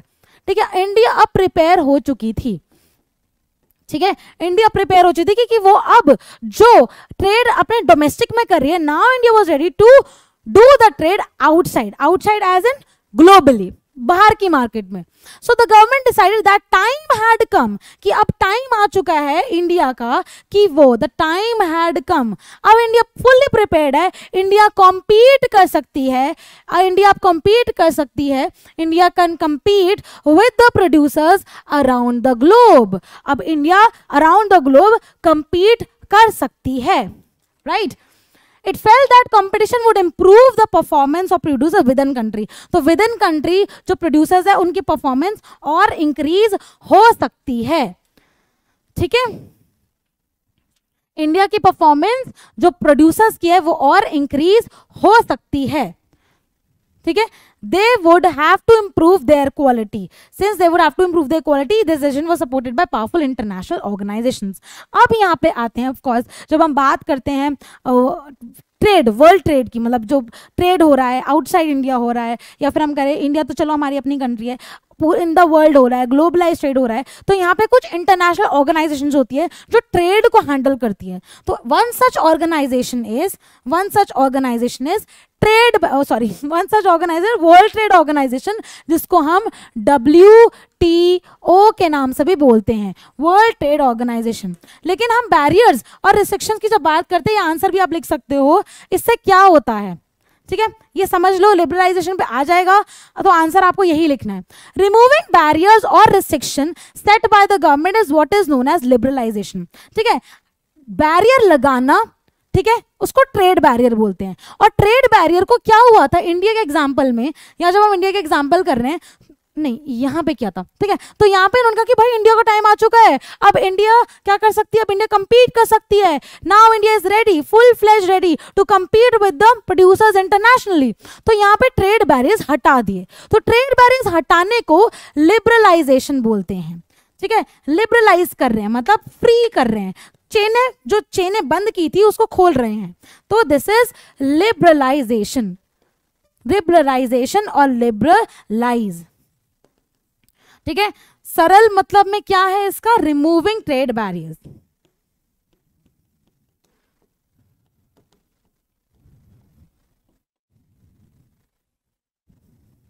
ठीक है। ट्रेड बैरियर्स लगा रहे हैं तो उसका मतलब टैक्स इंपोज कर रहे हैं, ट्रेड बैरियर्स रिमूव कर रहे हैं, लिबरलाइज कर रहे हैं, ताकि अब क्या हो, अब इंडिया भी प्रॉफिट कमा सके, अब इंडिया भी क्या कर सके, इंडिया भी इंप्रूव हो सके, ठीक है। तो ये ऑर्गेनाइजेशन होती है जिनका एम होता है, जो वर्ल्ड ट्रेड ऑर्गेनाइजेशन का एम ही होता है कि क्या हो, कोई भी अपने देश में, है ना, कोई भी वर्ल्ड ट्रेड ऑर्गेनाइजेशन का आप लगा लो कि मुद्दा यही है कि कोई भी अपने देश के अंदर ट्रेड बैरियर ना लगाए, है ना, पूरे देश में उनका मुद्दा ये होता है। वो इंटरनेशनल ऑर्गेनाइजेशंस होते हैं और उनका यही होता है कि कोई भी ट्रेड बैरियर नहीं लगाएगा, सब क्या करेंगे, सब लिबरलाइज करेंगे ट्रेड, सब अपना कंपीट करो, कोई दिक्कत नहीं है, खुले में ट्रेड करो, चौड़ में। सो रिमूविंग ट्रेड बैरियर्स और रिस्ट्रिक्शन बाय द गवर्नमेंट, अब इसको गवर्नमेंट बिल्कुल भी क्या नहीं करेगी, गवर्नमेंट बिल्कुल भी इसको, लैग आ रहा है,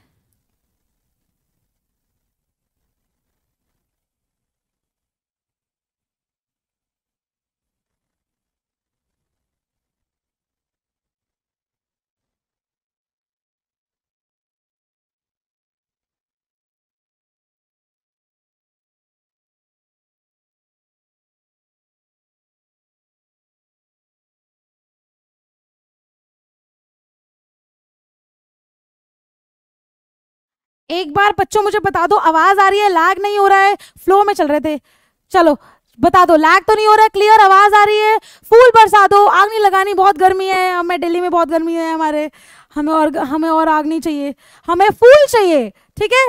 so I should see a lot of flowers, yes लैग मत लिखो प्लीज, ठीक है। एक बस मैं यहाँ से फिर से स्टार्ट कर दूंगी, प्लीज स्टार्ट, एक बार लिख दो कि आवाज आ रही है, मुझे देख पा रहे हो, ठीक है, क्लियर है सब चीजें। ब्रेक तो तुम ऐसे भगवान से प्रे करते हो कि हमें ब्रेक मिल जाए और लैग हो जाता है ना। चलो हो गया स्टार्ट करें, वेरी गुड, फ्लावर्स फ्लावर्स ओपी everywhere, all right, very good.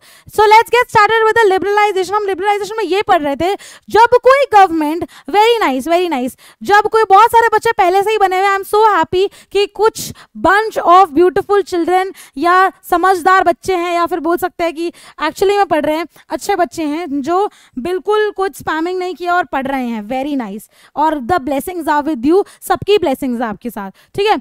तो जब भी हम लिबरलाइज करते हैं ट्रेड को, उसका मतलब होता है हम ट्रेड बैरियर हटा रहे हैं। तो गवर्नमेंट क्यों हटाती है? गवर्नमेंट को लगता है कि अब बारी आ गई है कि अब हमारी कंट्री या फिर पर्टिकुलर जो जिस कंट्री में गवर्नमेंट लगाती है ट्रेड बैरियर, कि वो भी कम्पीट कर सकती है, वो भी प्रॉफिट गेन कर सकती है, ठीक है। और दूसरी बात कि वो फ्रीली डिसीजंस ले सकती है, अपने अपने डिसीजंस फ्रीली ले सकती है। अब वो फुल्ली प्रिपेयर्ड है, ठीक है। वो कुछ भी इंपोर्ट एक्सपोर्ट करे, इसमें गवर्नमेंट का कोई भी लेना देना नहीं होता। बट हाँ, कुछ पर्टिकुलर चीजें होती है जिन पे लगता है। The government imposes much less restrictions, restrictions होती हैं लेकिन बहुत ज्यादा कम, लेस रिस्ट्रिक्शंस, और लेस में कितना, मच लेस, लेस रिस्ट्रिक्शंस, ठीक है, less restrictions than before and is therefore said to be more liberal। liberal का मतलब liberal हिस्ट्री में भी पढ़ते हैं, पॉलिटिकल साइंस में भी पढ़ते हैं, मोर फ्री, है ना, फ्रीडम, लिबरल है भाई, लिबरल है, स्ट्रिक्ट नहीं है, स्ट्रिक्ट रूल्स नहीं है, रिस्ट्रिक्शन नहीं है, ठीक है। चलो अब करते हैं World Trade Organization. World Trade Organization 3 चीजों पे बिलीव करती है। सबसे पहले वो ये चाहती है कि लिबरलाइज हो जाए सब कुछ, ठीक है, लिबरलाइज हो जाए। कुछ पॉलिसीज बनाती है, मतलब ट्रेड बैरियर्स रिमूव करने के लिए बोलती है हर एक कंट्री को, ठीक है, ट्रेड बैरियर रिमूव करने के लिए बोलती है। दूसरी बात ये है, ठीक है, लिबरलाइज ट्रेड बैरियर, उसके बाद कुछ रूल्स बनाती है, पूरी कंट्री को फॉलो करने होते हैं, और मेक श्योर करती है कि जो रूल्स हैं, मेक श्योर कि रूल्स फॉलो भी हो रहे हैं। ये 3 चीजें करती है हमारी World Trade Organization. Map work बस खत्म होने वाला है, चैप्टर इसके बाद स्टार्ट हो जाएगा, ठीक है। तो वर्ल्ड ट्रेड ऑर्गेनाइजेशन क्या करती है? वही 3 चीजें मैंने जो बताई, कि वहां पे जो लिखी थी वो भी दोबारा लिखने का कोई पॉइंट नहीं है, मैं बता देती हूँ। वर्ल्ड ट्रेड ऑर्गेनाइजेशन ट्रेड को लिबरलाइज करती है सारी कंट्रीज के अंदर, ये बोलती है कि कोई भी ट्रेड बैरियर नहीं लगाएगा, ठीक है। उसके बाद इसके ऊपर भी ट्रेड से रिगार्डिंग रूल्स बनाती है, वर्ल्ड ट्रेड के ऊपर रूल्स बनाती है। और ये भी तीसरी बात, 3 पॉइंट्स है इसके, ये 3 पॉइंट्स आ सकते हैं, ठीक है, 3 पॉइंट्स आ सकते हैं, 3 पॉइंट्स। और ये मेक श्योर करती है कि रूल्स भी फॉलो हो रहे हैं कि नहीं हो रहे, ठीक है। ललित नगर ने बहुत सुंदर बात लिखी है कि इतने सबके बावजूद भी क्या करती है वो, ललित नागर ने ये बात लिखी है, मैंने रीड कर लिया है, ठीक है। तो इतने सबके बावजूद भी वो क्या करती है, वो डेवलप्ड नेशंस को क्या करती है, बहुत ज्यादा प्रमोट करती है, डेवलप्ड नेशंस के बिल्कुल साथ है। डेवलप्ड नेशंस की जो प्रोडक्शन एक्टिविटी होती है उनके साथ है, बिल्कुल, ठीक है। चलो एक और बार कर लेते हैं, डेवलप्ड नेशंस के साथ वो क्या करती है बेसिकली, ओके, ठीक है। ये दोनों इस चीज के बारे में एक बार इसको पढ़ लेते हैं, फिर हम एक बार डेवलप नेशन वाली स्टोरी पढ़ लेंगे।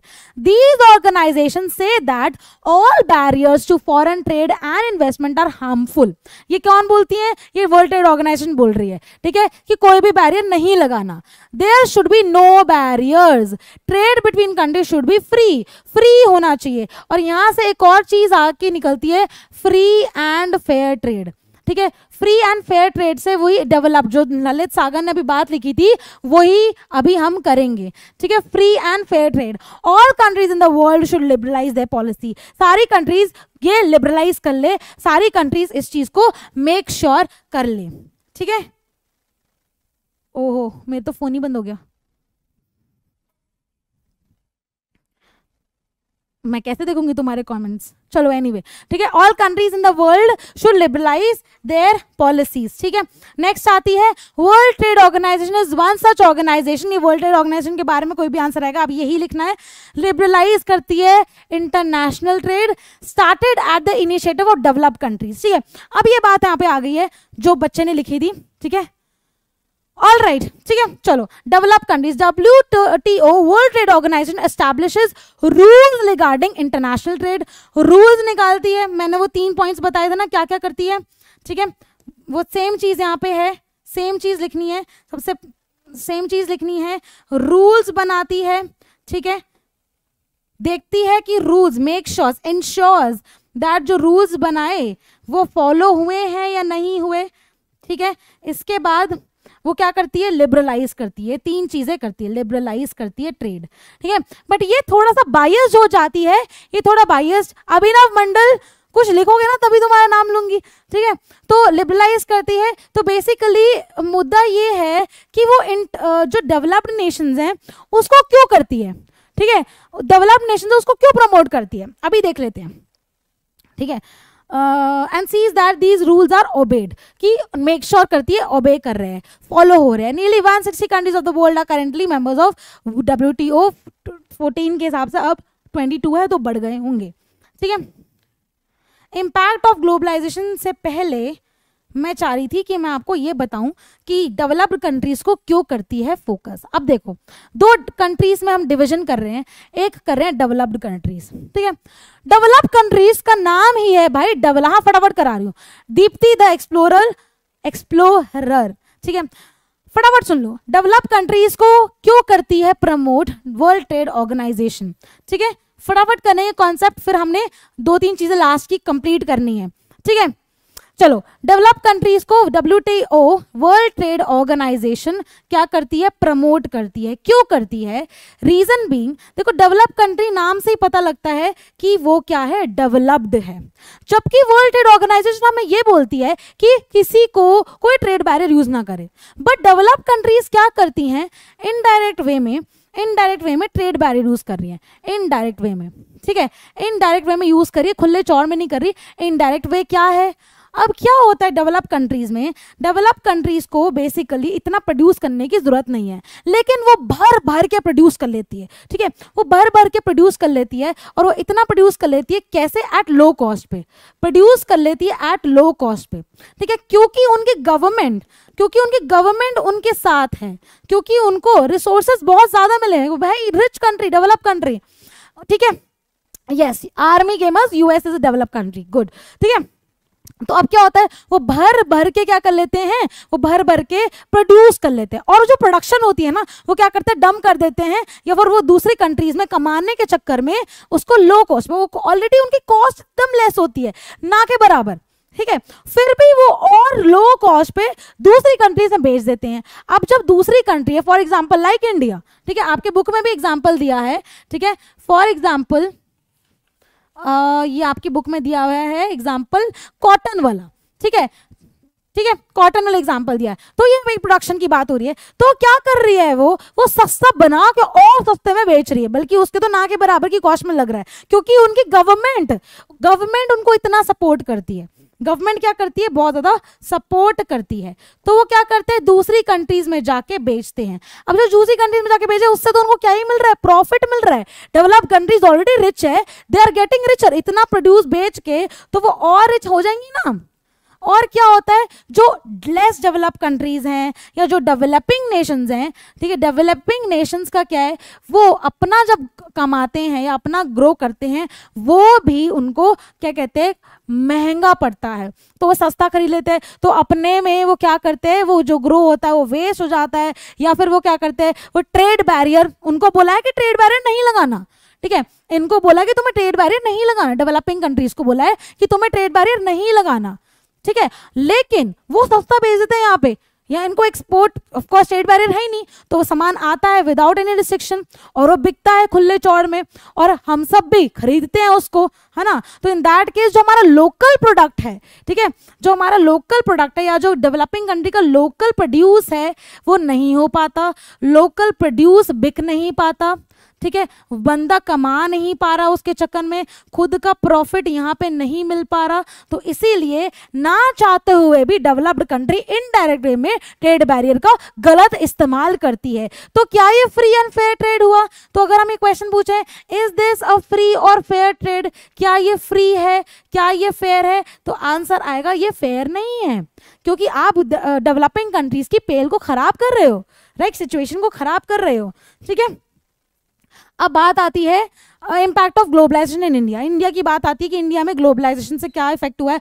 बहुत अच्छा इफेक्ट आया है। Most of the things are Manish Gupta कह रहे हैं कि मैं मैम स्टार्टिंग से हूँ, और बहुत सारे बच्चे हैं एक्चुअली स्टार्टिंग से। अभी फ़ोन चार्ज हो जाए तो पता लग जाएगा, ठीक है। तो इम्पैक्ट ऑफ ग्लोबलाइजेशन इंडिया के अंदर ये 5 मार्कर में भी आ सकता है, ठीक है। इसके अंदर पॉजिटिव्स ही पूछे गए हैं, नेगेटिव आपकी बुक में बताया नहीं है। डिसएडवांटेज एडवांटेज मैं आपको कल लिखवा दूंगी, ठीक है, लिखवा दूंगी, अब बता दूंगी क्या क्या लिखने हैं पॉइंट्स, ठीक है। अभी देख लेते हैं इसका answer. Firstly MNC have increase their investment. MNC ने क्या किया है, इन्वेस्टमेंट्स इंक्रीज किए इंडिया में ओवर द पास्ट 20 ईयर्स। 20 सालों का अगर आंकड़ा देखें तो अभी आज से आई थिंक 25 साल पुराना देखें तो बहुत ज्यादा चेंज आ गया है इंडिया के लाइफस्टाइल में, right, which means investing in India has been beneficial for them. तो इंडिया अगर एमएनसी के साइड देखे तो एमएनसी ने भाई इंडिया में इतना ज्यादा क्या कहते हैं उसको, इतना ज्यादा इन्वेस्ट किया है, वो कहीं ना कहीं बेनिफिशियल है, ठीक है, और इंडिया को भी फायदा हुआ है उससे। Two fold benefit, MNC have been interested in industries such as cell phones, automobiles, electronics, soft drinks, ठीक है। हम इंडिया वाले कितना फास्ट फूड और पेप्सी पीते हैं, ठीक है। Services such as banking in urban areas, ये सब एरियाज के अंदर बहुत ज्यादा इंडिया के अंदर इंक्रीज हुआ है। दीज प्रोडक्ट्स, ठीक है। अब अगर हम अपने दादा परदादा से पूछे, उनके लिए पेप्सी पीना लग्जरी है। अभी देखो 4 बोतलें मेरे सामने ही पड़ी हैं पेप्सी की, वो भी 2 लीटर वाली, ठीक है। एक स्प्राइट, एक कोका कोला, एक लिम्का, ये सब पड़ा है सामने। तो कहने का मतलब ये कि ग्रैंड पेरेंट्स लस्सी पीते थे, हाँ, इंडियन कल्चर रूट्स ट्रेडिशनल लस्सी पीते थे। बेल का जूस पता है तुम्हें, वो पीते थे, है ना। आजकल किसी बच्चे को पता ही नहीं होगा कि बेल का जूस क्या है। हर एक सीजन में अलग अलग चीजें आती है। अभी हमें पेप्सी तो रोज ही चाहिए। इन दैट केस लाइफस्टाइल ऐसा हुआ है हमारा। फास्ट फूड उनको क्या पता, अब तो घर घर में पिज्जा बन रहे हैं। लॉकडाउन में कितना पिज्जा बना है, ठीक है। Fast food services such as banking, urban areas, बहुत सब कुछ चीज हम वहीं से ही आए हैं, एमएनसी से आई है। तो यहाँ पे हम कह सकते हैं कि स्टैंडर्ड ऑफ लिविंग थोड़ा राइज हुआ है। These products have large number of well off buyers. तो इंडिया के अंदर हम कहते हैं ना कि चलो पॉवर्टी तो रिड्यूस नहीं है, but they are well off buyers, जो खरीद रहे हैं इन सब चीजों को, ठीक है। In these industries and services new jobs have been created, ठीक है। न्यू जॉब्स क्रिएट हुआ है। आईफोन की बात ले लो, everyone has iPhone now. IPhone is not a luxury, ऐसे फील होता है, बट ठीक है। Also, local companies supplying raw materials etc. to these industries has prospered. जो local companies थी वो MNC को raw material provide करती, वो भी prosper हुई है, उनका भी growth हुआ है, उनका भी development हुआ है। तो in that case इंडिया में बहुत अच्छी चीजें हुई हैं, ठीक है, ठीक है। ये आप लिख सकते हैं आंसर, ओके। इसके बाद टॉप इंडियन कंपनीज, ठीक है, have been able to benefit from increase competition. जो टॉप लेवल की इंडियन कंपनीज थी उनको कंपटीशन मिला है, तो इससे क्या हुआ, उनका बेनिफिशियल हुआ। मतलब बेसिकली उनको एक तो ट्रेड करना आया, उनको प्रॉफिट निकालना आया, ठीक है। Yes, bail is a fruit. Very good. They have invested in newer technology. Newer technology सामने आई है, production methods and raise their production standards हुए हैं, ठीक है। Some of have gained successful collaboration. जैसे मैंने कहा था collaboration से कोई जीता है, as in collaboration या joint venture से किसी का upgrade हुआ है, right? So बहुत ज़्यादा, Jatin Singh, thank you so much for the flowers, ठीक है। तो बहुत ज़्यादा growth हुई है। ऑल राइट, तो ये कैसे हुआ है, ये एमएनसीज के चक्कर में हुआ है, और एमएनसीज इंडिया के लिए बेनिफिशियल साबित हुआ है, ठीक है। लास्ट पार्ट ये स्पेशल इकोनॉमिक जोन्स, यहां पे लिख लेते हैं। लास्ट 2 पार्ट और रह गए बेटा। स्पेशल इकोनॉमिक जोन्स क्या होते हैं? Special economic zones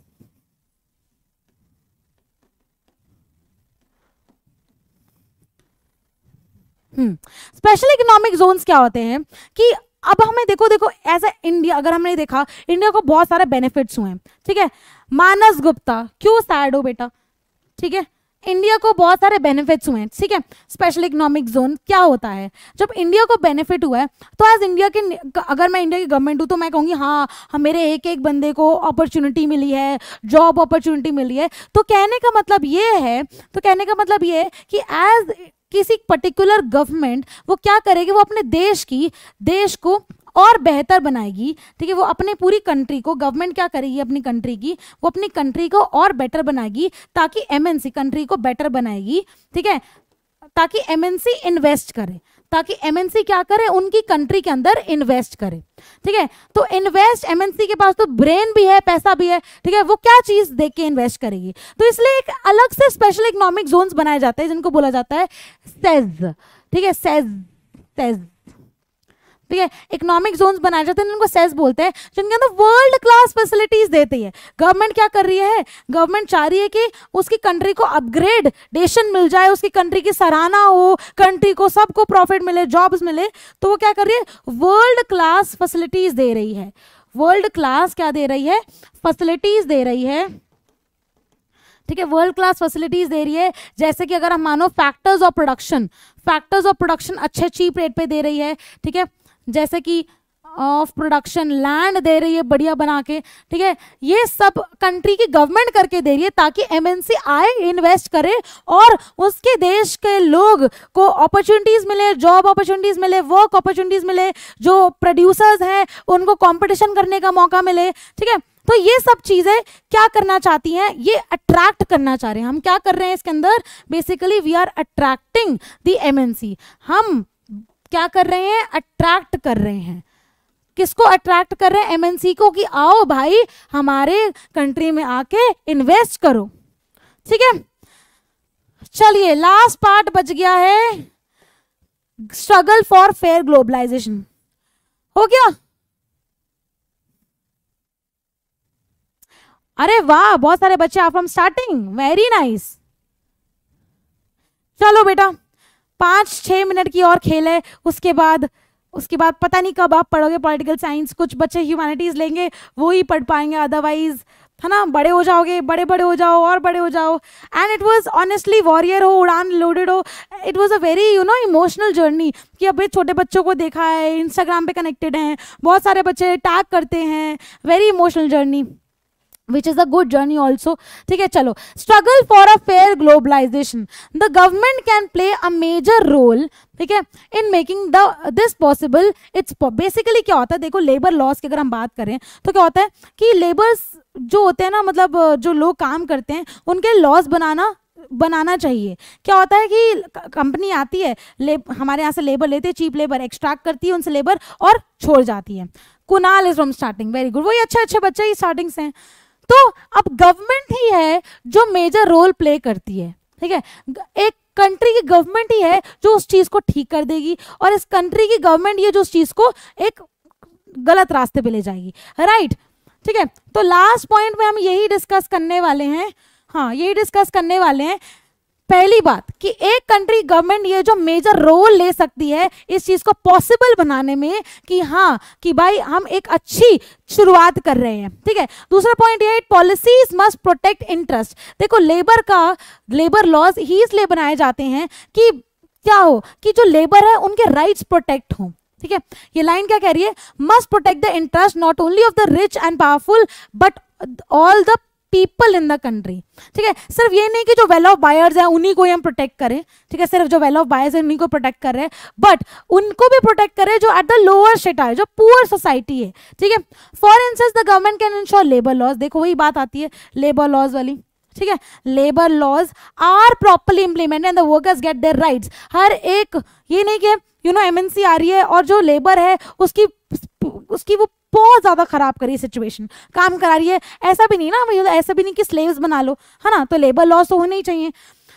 it can support, ये आएगा, what are labour laws, how can the government, how can there be a free and fair struggle, how can government protect labour laws, ये सब चीजें में आप आंसर इसका लिख सकते हो। It can support small producers to improve their performance till the time they become strong enough to compete.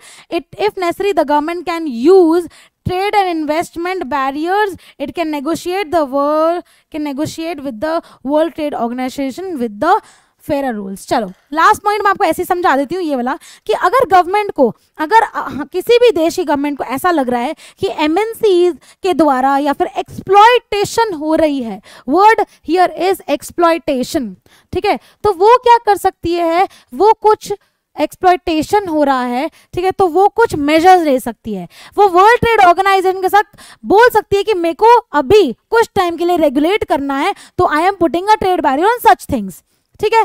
फिर दूसरी बात क्या है कि लेबर लॉज, लेबर एक्सप्लॉइट ना हो, लेबर लॉज बनाए जा रहे कि उसका राइट वो स्लेव की तरह काम ना करे, ठीक है। एंड मोर ओवर बेसिकली कि रिच जो है, वेल ऑफ जो है कंट्रीज में उनके राइट्स तो बन रहे हैं, बट पुअर शेडा के राइट्स भी जो और ऑल पीपल में सब आ जाते हैं, सबके राइट्स का ध्यान रखें, ठीक है। और ये किसके हाथ में होता है? गवर्नमेंट के हाथ में होता है। चलो children, with this I am signing off. Thank you so much.